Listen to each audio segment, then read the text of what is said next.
Students welcome to CBKYS। आज हम लोग इस वीडियो में conversion of partnership into joint stock company का एक क्वेश्चन डिस्कस करेंगे जो कि आपके एग्जाम 2013 में आया हुआ है। कन्वर्सन वाले सम्स में हम लोग ये जानते हैं कि हम लोगों को जनरली 5 चीज़ें पूछी जा सकती है सम्स के अंदर में, जिसमें सबसे पहली चीज़ होती है journal entries in the books of partnership firm, कि जब फर्म क्लोज हो रहा है और वो कन्वर्ट हो रहा है पार्टनरशिप में तो उसमें क्या क्या अकाउंटिंग एंट्रीज देने पड़ेंगे। सेकंड पूछा जाता है पार्टनरशिप फर्म के अंदर में क्या क्या लेजर अकाउंट बन सकता है। तो जितने भी जर्नल हम लोग बनाते हैं फर्म के, उसको बेस करके हम लोग जनरली 3 लेजर अकाउंट बना सकते हैं, जिसमें realisation account, partners capital account और कैश और बैंक अकाउंट ज़्यादा पूछा जाता है लेजर के रूप में। 2 अकाउंट और भी कभी कभी पूछे जाते हैं, जैसे परचेजिंग कंपनी अकाउंट, और परचेजिंग कंपनी आपको क्या क्या पे कर रहा है उसके भी अकाउंट पूछे जा सकते हैं। मगर लेजर जब बोला जाता है तो उसमें जनरली एग्जाम के पॉइंट ऑफ व्यू से मैं बताऊं तो 3 लेजर अकाउंट ही पूछे जाते हैं, एक रियलाइजेशन अकाउंट, दूसरा पार्टनर्स कैपिटल अकाउंट और तीसरा कैश और बैंक अकाउंट। थर्ड पार्ट अगर हम लोग सोचे तो हम लोगों से पूछी जाती है journal entries in the books of company, और चौथी चीज हम लोगों से पूछी जाती है कंपनी का बैलेंस शीट, जो कंपनी टेक ओवर कर रहा है उसके नए बैलेंस शीट क्या होंगे। 4 चीज़ों के अलावा एक 5वीं चीज़ जो हम लोगों को ध्यान में रखनी पड़ती है वो होता है calculation for purchase consideration. That means कि परचेजिंग कंपनी ने पार्टनरशिप फर्म को उसके सारे एसेट्स और लाइबिलिटीज टेकन ओवर के बदले कितना पेमेंट किया है, जिसको हम लोग नाम देते हैं परचेज कंसिडरेशन। सम्स में कभी कभी ये चीज़ दी हुई रहती है और कभी कभी हम लोगों को फाइंड आउट करनी पड़ती है। तो इन सारी बातों को ध्यान में रखकर हमने एक लास्ट सेट बनाया था जो 2012 का क्वेश्चन था। ये आप देख रहे हो यहाँ पर। फर्स्ट सेट में वो चीज़ था, जो लोग नहीं देखे हैं प्लेलिस्ट में आपको मिल जाएगा या फिर लिंक मैं डिस्क्रिप्शन में दे दूंगा, वहाँ पर भी आप जाकर ये क्वेश्चन को वॉच कर सकते हैं। अभी हम लोग इस क्वेश्चन के बाद नेक्स्ट एक क्वेश्चन में आएंगे जो 2013 में आपका आया हुआ है। यहाँ पर आप देख रहे हो सम्स को पहले पढ़ेंगे, सम्स के इन्फॉर्मेशन को समझेंगे। सम्स को समझने के बाद सॉल्यूशन समझने में ज़्यादा प्रॉब्लम नहीं होती अगर आपके पास इसका अकाउंटिंग रिकॉर्ड और कॉन्सेप्ट का नॉलेज थोड़ा बहुत भी है तो हम लोग सम्स को पढ़कर एक बार समझ लेते हैं इन्फॉर्मेशन क्या क्या दिया है। Nandita and Piyali were partners in a firm sharing profit and losses in the ratio 3:2। 3:2 का रेशियो है प्रॉफिट का, जरूरत पड़ेगी सम्स करने में। The firm was following calendar year as its accounting year. Firm जो है वो फॉलोइंग कैलेंडर ईयर फॉलो करता है, दैट मीन्स कि जनवरी से दिसंबर। तो इसका year ending the following is the balance sheet of the firm as on 31 December 2011। इसका ईयर एंडिंग दिसंबर में होगा क्योंकि ये कैलेंडर ईयर फॉलो करता है। बैलेंस शीट के अंदर क्या क्या आइटम दिए हुए हैं, तो पार्टनर्स कैपिटल रहता है जनरली लाइबिलिटी में, नंदिता और पियाली का दिया हुआ है। बिल्स पेबल है, बिल्स पेबल के बाद आप देख रहे हो क्रेडिटर फॉर गुड्स है और एक क्रेडिटर फॉर एक्सपेंसेस है। जो लोग जानते हैं अच्छी बात है, जिनको नहीं पता उनको मैं बता दूं, क्रेडिटर्स जो है वो 3 तरीके के हो सकते हैं। क्रेडिटर फॉर गुड्स भी हो सकता है, क्रेडिटर फॉर एक्सपेंसेस भी हो सकता है और क्रेडिटर फॉर एसेट्स भी हो सकता है। सम्स में अगर कुछ भी नहीं दिया रहता, सिर्फ क्रेडिटर्स दिया रहता है, तो वो हम लोग क्रेडिटर फॉर गुड्स ही मानते हैं। यहाँ पर हमारे पास 2 क्रेडिटर हैं, एक क्रेडिटर फॉर गुड्स और creditor for expenses. Asset side में देख सकते हैं, एसेट साइड में इंफॉर्मेशन में पहला आइटम दिया है गुडविल, फिर है land and building, plant and machinery, furniture and fixture, stock in trade, debtors और कैश एंड बैंक बैलेंस। ये जितने भी एसेट्स हैं जनरली हर सम्स में मिलते ही हैं, तो इसके बारे में कोई नई बात बताने की जरूरत नहीं होगी। अदर इंफॉर्मेशन आप देखोगे तो मेंशन कर रहा on 1 January 2012 a new company Parijat limited was form to take over the business of the firm on the following terms. तो एक नया कंपनी इनके बिजनेस को टेक ओवर कर ले रहा है, किस कंडीशन में टेक ओवर कर रहा है वो आपको नीचे बताया जा रहा है। सबसे पहले ए नंबर पॉइंट में बताया गया The company would not take over the creditor for expenses to the extent of rupees 17,000। creditor for expenses आप यहाँ देख रहे हो 40,000 का था, 40,000 में 17,000 का एक्सपेंसेस वाला क्रेडिटर कंपनी नहीं लेगा। तो जब टेक ओवर होगा तो वहां पर हम लोग अमाउंट 40,000 माइनस 17,000 करके दिखाएंगे 23,000। बी नंबर पॉइंट बता रहा है assets are to be valued as follows. Goodwill 50,000, goodwill का ऊपर वैल्यू था 30,000 और नीचे दिया हुआ है 50,000। जो लोग फर्स्ट सेट देखे होंगे उनको ये बात जानकारी में मिल गई होगी, एक बार मैं फिर से रिपीट कर दूं। ये जो बैलेंस शीट में वैल्यू दी रहती है, इस वैल्यू को हम लोग नाम देते हैं बुक वैल्यू। और बाहर में जो वैल्यू चेंज करके दिया रहता है उसको हम लोग नाम देते हैं मार्केट वैल्यू। फर्म अगर रिकॉर्ड करेगा, फर्म के बुक में जो भी जर्नल एंट्रीज होती है एसेट्स और लायबिलिटीज ट्रांसफर की, वो बुक वैल्यू पे होती है, मतलब बैलेंस शीट वाले वैल्यू पे। और कंपनी जो टेक ओवर करता है, तो कंपनी में जो अकाउंटिंग रिकॉर्ड मेंटेन होगा वो मार्केट वैल्यू पे होता है। तो उसमें हम लोग जो वैल्यू बाहर में दी रहती है यहाँ पर नीचे एडिशनल इंफॉर्मेशन में, उसको हम लोग मार्केट वैल्यू बोलते हैं और उसी वैल्यू पर कंपनी के बुक में रिकॉर्ड मेंटेन होता है। तो गुडविल का मार्केट वैल्यू है 50,000, लैंड एंड बिल्डिंग हो गया 1,88,000, plant and machinery ₹50,000 above book value. तो यहाँ पर एबव बोला है, तो भाई साहब ये ध्यान रखिएगा कि प्लांट एंड मशीनरी ऊपर जो वैल्यू दी हुई है 2,10,000, उसमें और 50,000 ऐड करके तब हम लोग लेंगे 2,60,000। Furniture and fixture is to be depreciated by 10%, तो फर्नीचर एंड फिक्चर को हम लोग 10% माइनस करके लेंगे। ₹5,000 of the debtors is to be treated as bad डेप्ट, तो डेटर में 5,000 माइनस हो जाएगा बैड डेप्ट के नाम पे। And the balance end of the balance 5% is to be treated as doubtful of recovery, तो प्रोविजन फॉर डाउटफुल डेप्ट भी दिया हुआ है 5% का। तरीका क्या होगा, पहले हम लोग डेटर का बैलेंस लेंगे, डेटर का बैलेंस यहाँ दिया हुआ है 25,000 में 5,000 माइनस करेंगे बैड डेप्ट के रूप में, बैलेंस बचेगा 20,000, उस 20,000 का 5% निकालेंगे प्रोविजन फॉर डाउटफुल डेप्ट, 20,000 का 5% आपको मिलेगा 1,000। तो net balance of debtor taken over कितना होगा, 20,000 माइनस 1,000 का पीवीडीडी, तो नेट बैलेंस टेकन ओवर होगा आपका 19,000। और मेंशन किया है cash and bank balance is to be taken over by the company, company ने कैश एंड बैंक बैलेंस ये जो दिया था सम्स में 28,000, उसको भी टेक ओवर कर ले रहा है। नेक्स्ट पॉइंट मेंशन किया जा रहा है, the purchase consideration is to be satisfied by issuing 20,000 equity shares of ₹10 each at a premium of 20%। 10 रुपया का फेस वैल्यू है और 20% प्रीमियम के साथ दिया जाएगा। 10 रुपए का 20% आप निकालोगे तो मिलेगा 2 रुपए, मतलब जो शेयर इशू किए जाएंगे 20,000 इक्विटी शेयर्स वो 12 रुपए के रेट से इशू किए जाएंगे। 20,000 इंटू 12 आप करोगे तो आपको वैल्यू मिलेगा 2,40,000, और 2,40,000 में 10 रुपए के हिसाब से 20,000 शेयर्स इंटू 10 2 लाख रुपया का होगा आपका फेस वैल्यू, और 20,000 इंटू 2 करके 40,000 रुपया जाएगा आपका प्रीमियम में। और क्या दे रहा है परचेस कंसिडरेशन के रूप में, तो मेंशन कर रहा है ₹1,50,000 bye issuing 8% preference share of 100 each, 1.5 lakh रुपए का प्रेफरेंस शेयर्स भी दे रहा है। ध्यान रखिएगा ये 1.5 लाख है, जैसे हम लोग 20,000 इंटू 10 कर दिए थे 2 लाख रुपए का फेस वैल्यू, वैसे यहाँ मल्टीप्लाई नहीं करेंगे। लैंग्वेज आप ध्यान से देखिएगा, वहाँ पर नंबर ऑफ शेयर्स दिया हुआ था और यहाँ पर 1,50,000 रुपीज़ दिया हुआ है, मतलब डायरेक्ट प्रेफरेंस शेयर में लिखेंगे 1,50,000 का प्रेफरेंस शेयर भी इशू किया गया है।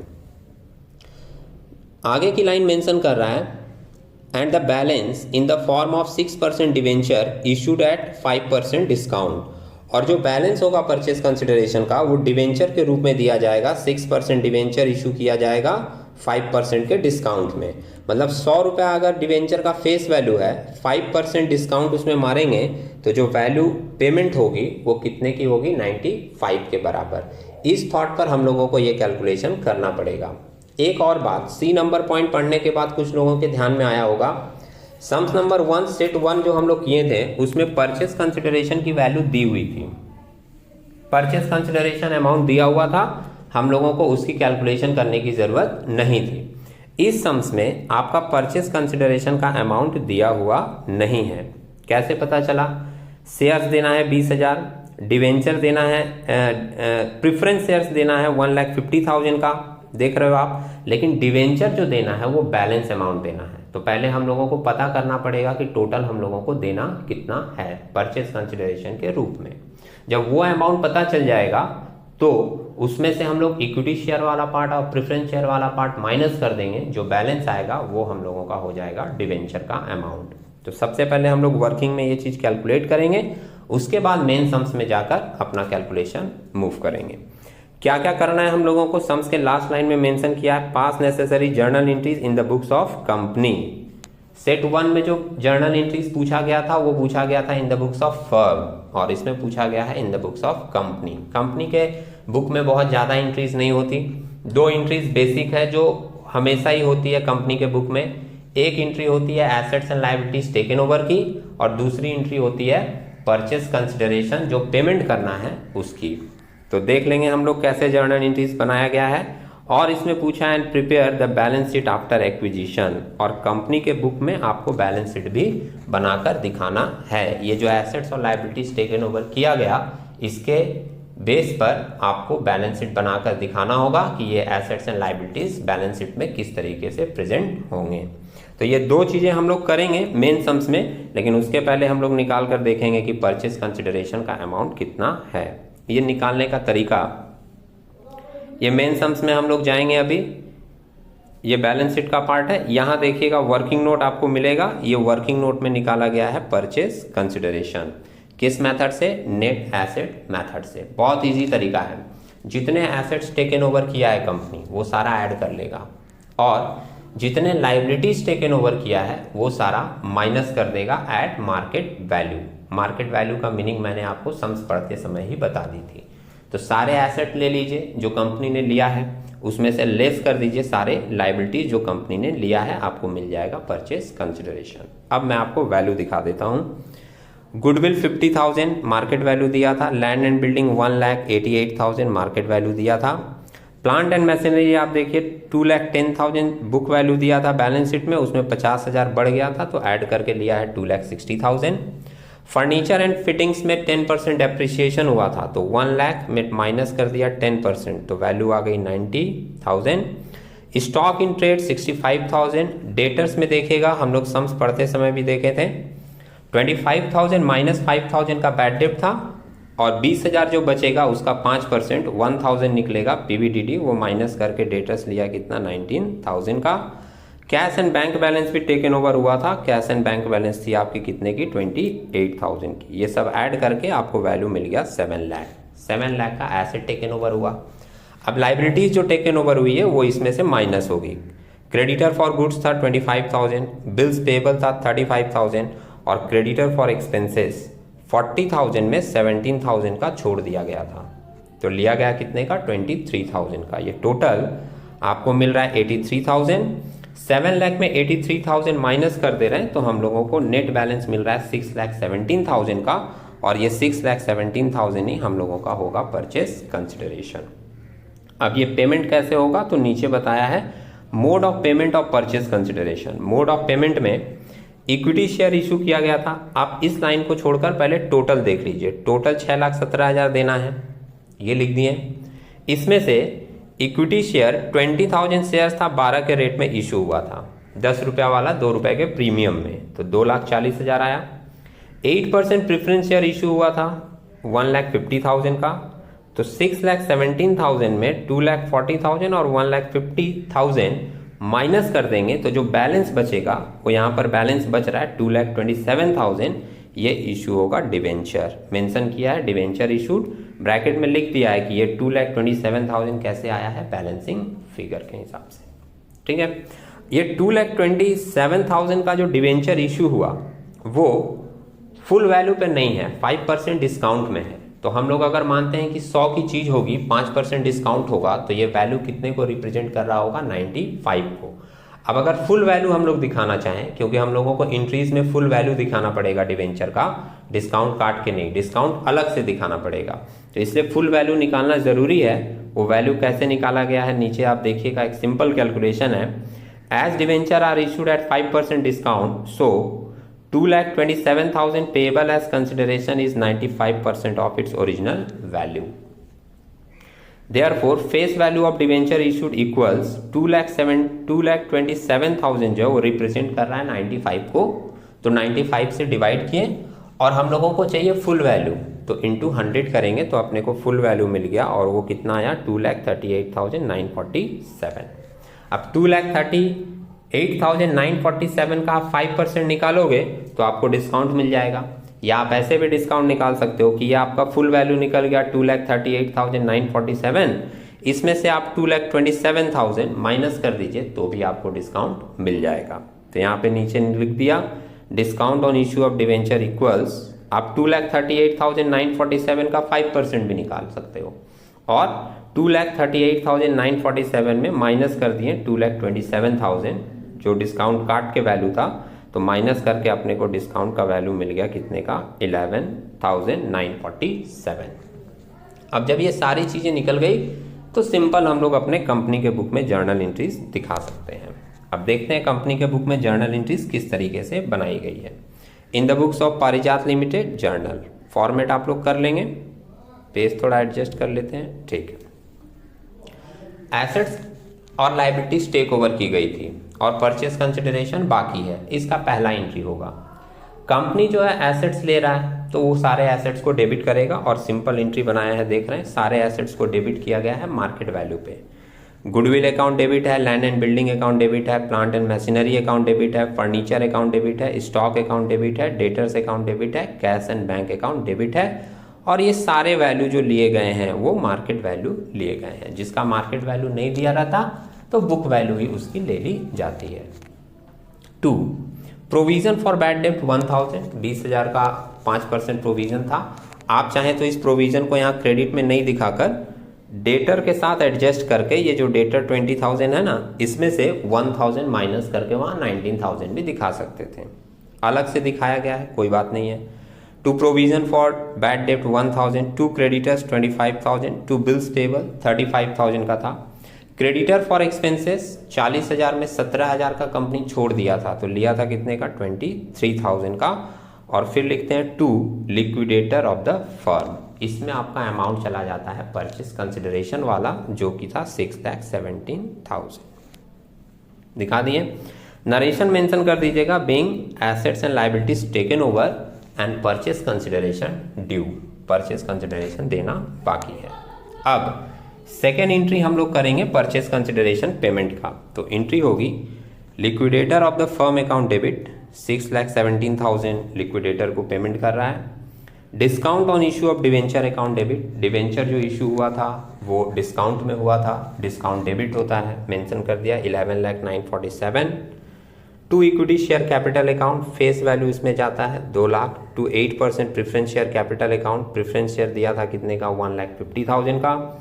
2 6% डिवेंचर अकाउंट, डिवेंचर हम लोग निकाले थे फुल वैल्यू 2,38,947। और जो इक्विटी शेयर इशू हुआ था वो प्रीमियम में हुआ था, तो 2 सिक्योरिटीज प्रीमियम रिजर्व बोलकर आप दिखाइएगा यहाँ पर 40,000। कैसे, 20,000 इक्विटी शेयर्स ऑफ ₹2 ईच करके। ये हम लोग पेमेंट दिखा दिए। नरेशन मेंशन कर देंगे, being 20,000 equity shares of 10 each issued at a premium of 2 each. 1,500 8% debenture 8% preference shares issued at ₹100 each and the balance paid by issuing 6% debenture at a discount of 5%। इसके बाद एक entry और करनी पड़ती है कि अगर आपका कोई भी डिस्काउंट है तो उसको आपको सिक्योरिटीज प्रीमियम से एडजस्ट करना पड़ेगा। तो वो एडजस्टमेंट की एंट्री जब होगी तो रिवर्स एंट्री हो जाएगी। जैसे आप डिस्काउंट को एडजस्ट कर रहे हो, ये डेबिट से क्रेडिट हो जाएगा, और आप प्रीमियम वाले फंड से एडजस्ट कर रहे हो तो ये फंड डेबिट हो जाएगा। अब एंट्री बना securities premium reserve account debit 2 discount on issue of debenture account. Discount को एडजस्ट कर रहे हैं इसलिए डिस्काउंट वाला अमाउंट ले लिए 11,947, being discount on issue of debenture return of against securities premium. तो एंट्रीज जो है वो सिंपल है, आपको एक माइंड सेट करके ये एंट्रीज दे देना है। अब हम लोग देखते हैं कि कंपनी में जो बैलेंस शीट बनाना है वो किस तरीके से बनेगा। तो बैलेंस शीट बनाने के लिए जितने भी एसेट्स और लायबिलिटीज लिए गए हैं मार्केट वैल्यू पे, वही वैल्यू आपको ध्यान में रखना है और फॉर्मेट आपको याद रखना पड़ेगा। आपको पता है कि कंपनी के बैलेंस शीट में हम लोग जो भी चीज़ें प्रेजेंट करते हैं वो एक फॉर्मेट वाइज प्रेजेंट करते हैं। तो सबसे पहले बैलेंस शीट ऑफ पारिजात लिमिटेड एज एट 1/1/2012 मेंशन कर दिए। Equity and liabilities share capital, share capital आपको नोट में दिखाना पड़ेगा। यहाँ कितना दिखाया, 3,50,000, ये हम लोग नोट में देख लेंगे। सिंपल वे में आपको बता दें, आप सोच सकते हो 2 लाख का इक्विटी शेयर इशू किया गया था और 1,50,000 का प्रेफरेंस शेयर, वही दोनों को जोड़कर यहाँ पर दिखाया है 3,50,000। किसी के मन में आया कि सर सिक्योरिटीज प्रीमियम में भी तो शेयर इशू हुआ था, तो सिक्योरिटीज प्रीमियम रिजर्व का आइटम है इसलिए वो दिखाया जाएगा रिजर्व एंड सरप्लस के अंदर। प्रीमियम कितने का था, 40,000 का, देख रहे हो आप, लेकिन उसमें से 11,947 डिस्काउंट एडजस्ट हो गया था। तो ये एडजस्ट होने के बाद ओरिजिनल आपको वैल्यू मिलेगा 28,053, वो वैल्यू यहाँ पर दिखाया गया है 28,000, यहाँ 28,050 लिख दिया, लेकिन ध्यान रखिएगा यहाँ वैल्यू आप लिखोगे 28,053 जो एडजस्टेड फिगर होगा। हम अभी नोट नंबर 2 में इसको देख भी लेंगे। नॉन करेंट लाइबिलिटीज में लॉन्ग टर्म बोरोइंग 6% डिवेंचर अपने निकाले थे जो फुल वैल्यू निकला था, इसलिए हम लोगों को फुल वैल्यू निकालना पड़ा था, क्योंकि एंट्री में भी और बैलेंस शीट में भी ओरिजिनल वैल्यू ही दिखाई जाती है, डिस्काउंट काट के नहीं।